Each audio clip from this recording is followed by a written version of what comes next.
সেই দিনটা আর বেশি দূরে নয় যেদিন আপনার চারপাশে ঘুরে বেড়াবে নানা ধরনের রোবট। তারা বাজার করবে, কলকারখানায় কাজ করবে, পার্কে ঘুরে বেড়াবে, অফিস আদালতে কাজ করবে। এসব আর কোনো বৈজ্ঞানিক কল্পকাহিনী নয়। উন্নত দেশগুলোতে নানা ধরনের কাজের জন্য রোবট তৈরি হচ্ছে। এমনকি কোনো কোনো দেশে পরীক্ষামূলকভাবে কারখানা ও ঘরের কাজের জন্য রোবট ব্যবহার হচ্ছে। কিছুদিন আগে চীনে হয়ে গেল নানা ধরনের কাজের উপযোগী রোবটের প্রদর্শনী। এসব রোবট হাঁটতে পারে, দৌড়াতে পারে, ডিগবাজি দিতে পারে, এমনকি নির্দেশ মতো যে কোনো কাজ করতে পারে।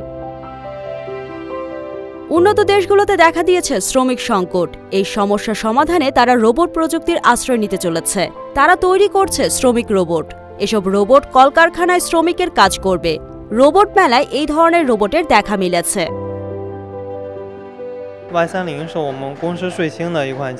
এটা আমাদের ইন্ডাস্ট্রিয়াল রোবট। এই কুকুরটির শক্তিশালী ভার বহনের ক্ষমতা রয়েছে। এটি ৩০০ কিলোগ্রাম পর্যন্ত ভার বহন করতে পারে। এটা ইতিমধ্যে শক্তি প্রদর্শন, আগুন নির্বাপন, বিপর্যয় পরবর্তী অনুসন্ধান, উদ্ধার, কৃষি পরিদর্শন এবং জলাধার পরিদর্শনের মতো কাজগুলো করতে পারে। চীনের রোবট কোম্পানি জানিয়েছে এসব রোবটের মাধ্যমে কঠিন কাজগুলো কিভাবে সমাধান করানো যায় সেই ব্যাপারে ট্রেনিং দেওয়া হয়েছে এবং তারা অনেকটাই সফল এই কাজে। আজকের সমাজে চলমান উন্নয়ন এবং বৃদ্ধ বয়সী জনসংখ্যার কারণে শ্রমের অভাব বাড়ছে। ভবিষ্যতের কর্মক্ষেত্রে বা বাড়িতে বৃদ্ধদের সহায়তা প্রদান করার ক্ষেত্রে রোবটগুলো উপকারে আসবে।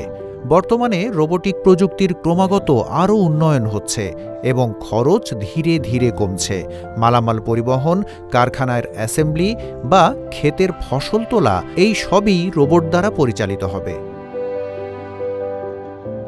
সায়েন্স ফিকশন গল্পের মতো শোনালেও এটা এখন বাস্তব যে আমরা ধীরে ধীরে রোবট যুগে প্রবেশ করছি, যা কিনা আমাদের জনজীবনকে আরও সহজ করে তুলবে।